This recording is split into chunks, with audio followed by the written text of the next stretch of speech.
you're one of the go-to voices on unschooling and homeschooling and various, like there's just a number of different ways to help and mentor your children going through this process. Describe a little bit about unschooling for people that have never heard the phrase. Right. So I like to use this broad definition of unschooling as really just disentangling education from schooling and looking at schooling as one method of being educated, but certainly not the only method, and perhaps, again, not the best method for the innovation era and the realities that we currently face.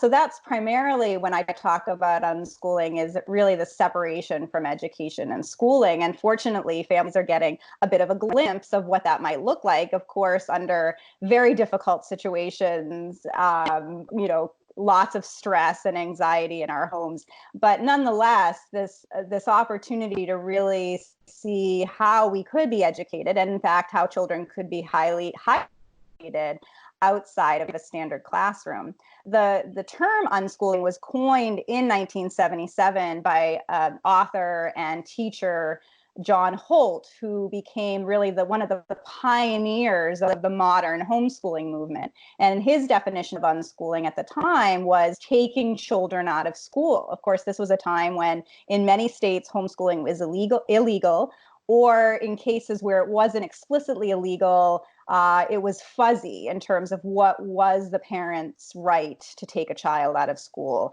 And so really over a period of about 20 years, there were a lot of legal battles and a lot of bullying of families and threats toward families who did decide to take their children out of school.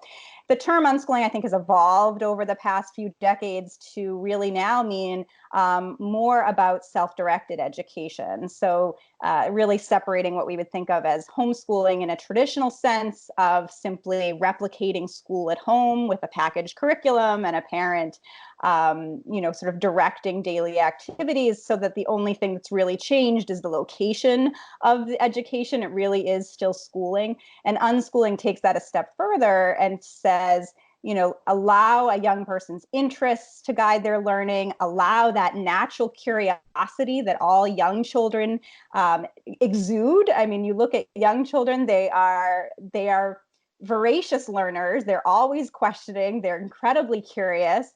It might be difficult now for families with very young children because they're trying to get their work done, and their young children are always asking questions and eager to learn. But that curiosity and creativity that young children have doesn't just sort of magically disappear when they hit school age.